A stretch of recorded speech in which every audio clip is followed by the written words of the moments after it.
rahimakumullah. Kembali kita bersyukur kehadiran Allah Subhanahu wa taala.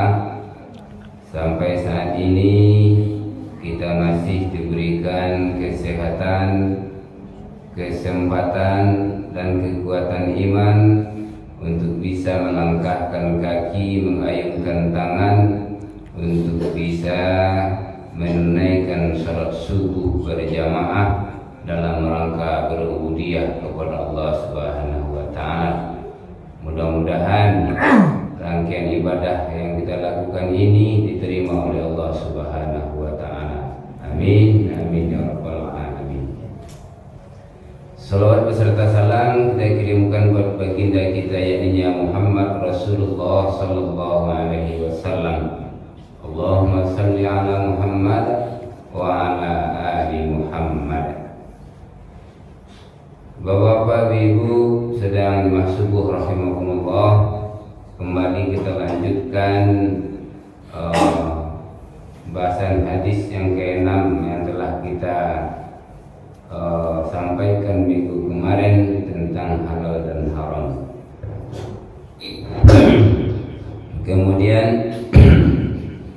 dari potongan hadis yang kemarin, waman waqa'a fi syubahati waqa'a fil harami karra'i yar'a haulal hima yushiku an yarta'a fi.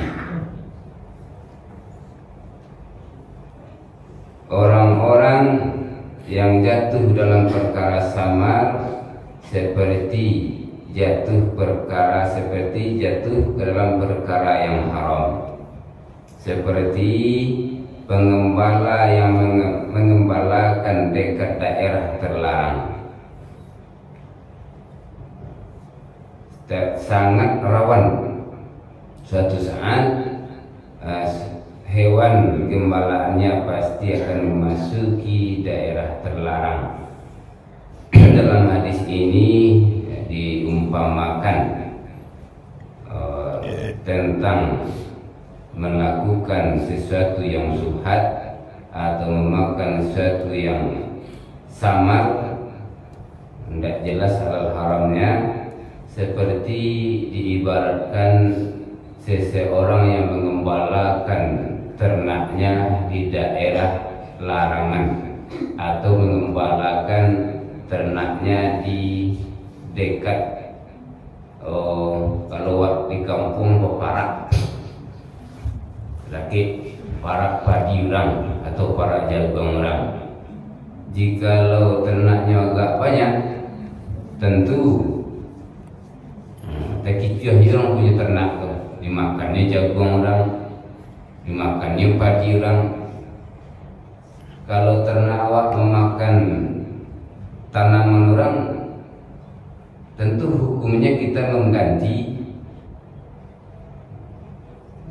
Atau jagung orang yang makan ternak kita, nah, hukumannya adalah kita mengganti tanaman orang tersebut. Ini yang diumpamakan yang diumpamakan dalam hadis ini.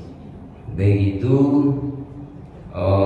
kehati-hatian dalam menjaga agama, karena sesuatu yang syubhat yang tidak jelas halal haramnya mendekati haram.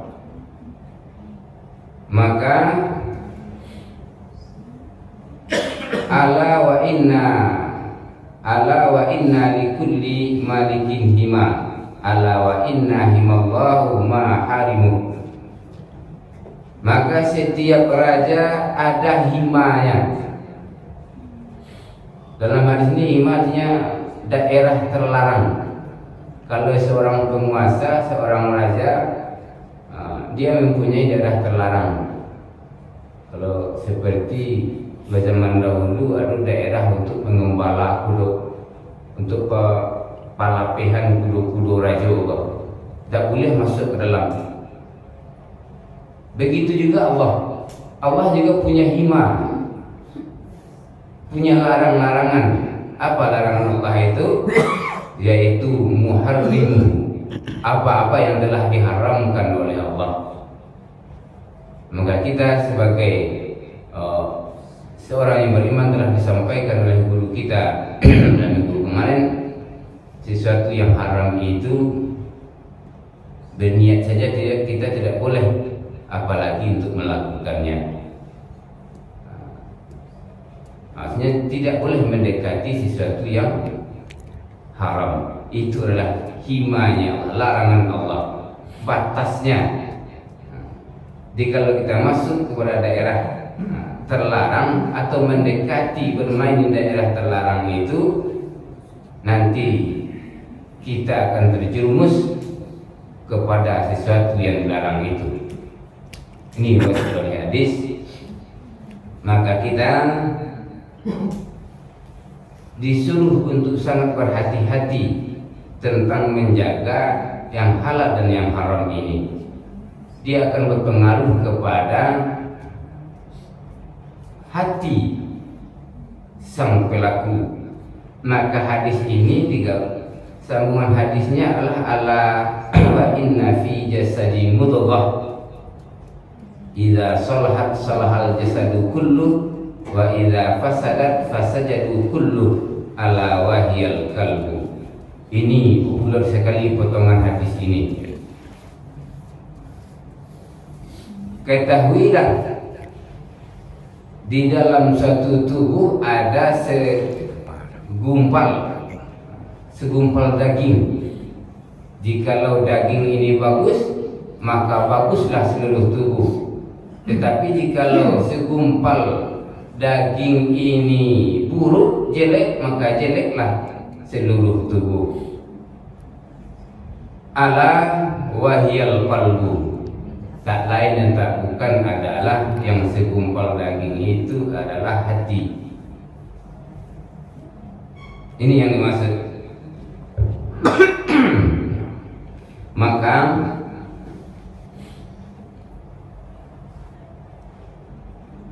di dalam tubuh manusia itu ada yang sangat urgen yang disebut dengan, kalau dalam ilmu kedokteran disebut segumpal daging itu adalah jantung yang memompa darah ke seluruh tubuh. Jikalau jantung itu sudah agak sakit, rusak, akan berpengaruh kepada seluruh tubuh. Tapi di dalam hadis ini yang dimaksud dengan hati secara rohani. Yang dimaksud dengan hati hadis ini adalah hati secara rohani, untuk memahami agama. Imam Syafi'i berpendapat bahwa sumber akal adalah hati. Sumber akal adalah hati. Sebagaimana firman Allah dalam surat Al-A'raf ayat 179, qulubul la yafqahu nabiha, qulubi yafqahu nabiha. Mereka mempunyai hati tapi tidak mempergunakannya untuk berfikir. Mereka mempunyai hati tetapi tidak mempergunakannya untuk berfikir. Ini yang disampaikan oleh pendapat Imam Syafi'i. Kemudian juga imam-imam yang lain mengatakan adalah seperti Imam Hanafi berbeda pendapat tentang ini, tentang akal dan hati. Mereka mengatakan bahwa akal tetaplah terletak pada otak. Mereka beralasan bahwa jika otak seseorang rusak, maka akalnya juga rusak. Dalam ilmu kedokteran sependapat untuk melakukannya. Jadi ini dalam pendapat mazhab Hanafi. Tetapi sekali lagi yang dimaksud oleh hadis ini adalah hati secara rohani. Yang dimaksud oleh hadis ini adalah hati secara rohani.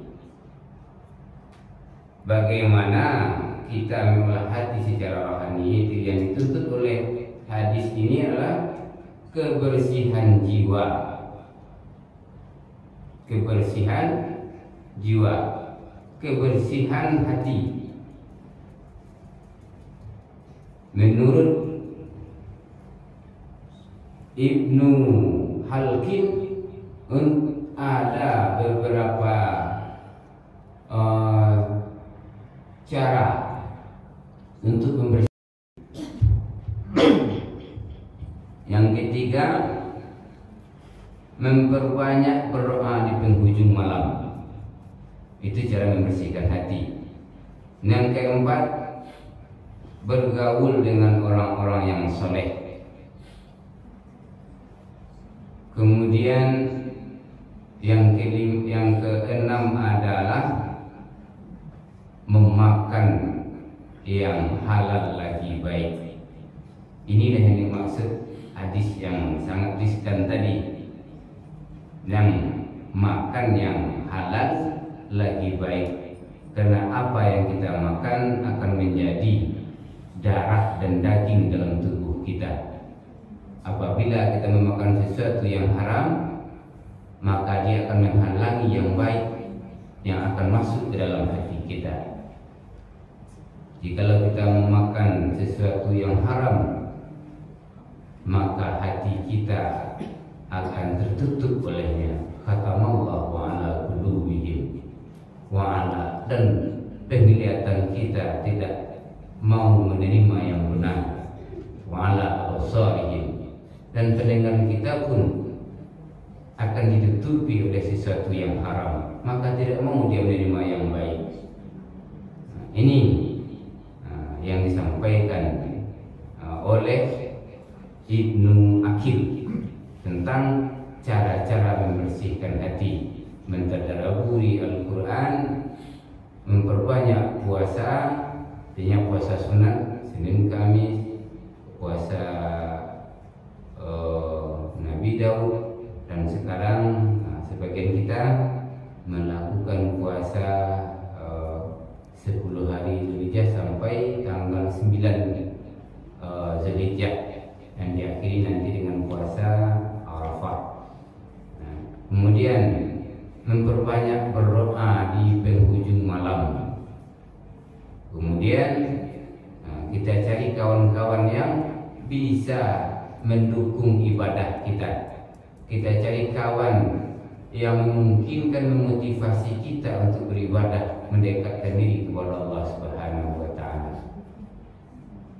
Kalau ada kawanan yang banyak ceritanya, hatinya banyak kunjiannya, napa awak indah-indari. Persoalannya mengakibatkan kepada urusan akhirat.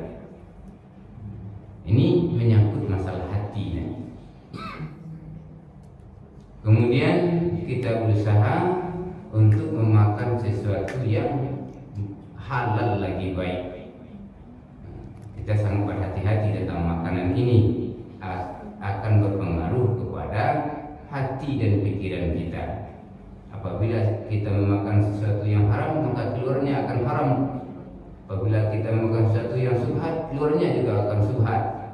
Dan apabila kita memakan sesuatu yang halal, dan keluarnya pun yang halal, seperti kita yang biasa berkata-kata baik dan sulit untuk berkata-kata yang jelek-jelek.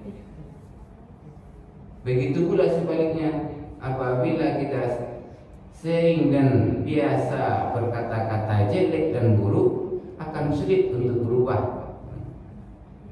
sehingga timbul di pengertian akhlak itu bahwasanya sesuatu yang ada di dalam hati itu maka spontan akan keluar dia. Apabila kita melakukan sesuatu yang buruk, maka kebiasaan kita pun akan buruk. Maka di dalam surat Asy-Syu'ara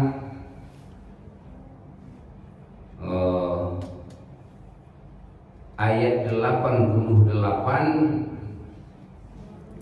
yaumala yanfa' malu wala banun ala man atallahu biqalbin salim.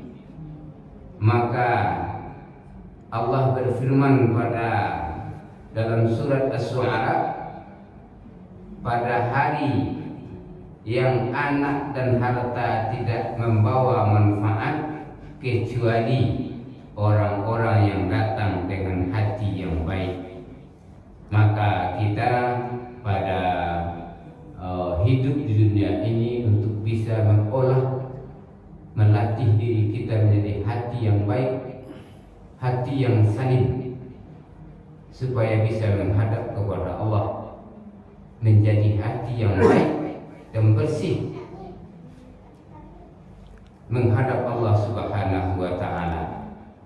Imam Nawawi, pengarang buku yang disyarah ini, mengatakan bahwa hati yang baik bisa diperoleh dengan membersihkan hati dari segala penyakit hati.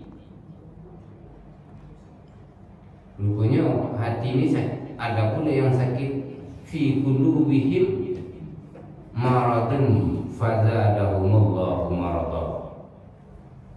Ada pula hati yang sakit. Apa penyakitnya? Setelah disampaikan oleh guru kita yang ada penyakit hati itu penyakit sakit hati saya, banci saya mencari orang, senang mencari orang, susah melihat orang senang, banci saya orang kok. Kemudian mempunyai sifat dendam, musuh seketik nak mau oleh perbaikan, bapatih sampai ke langit. Nah, ini salah satu contoh dari dendam. Mendengki, nah, sakit hati sen mencari orang senang. Kemudian membakhil, sambil karyang. Kemudian mempunyai sifat sombong. Nah, itu dari penyakit-penyakit hati ini.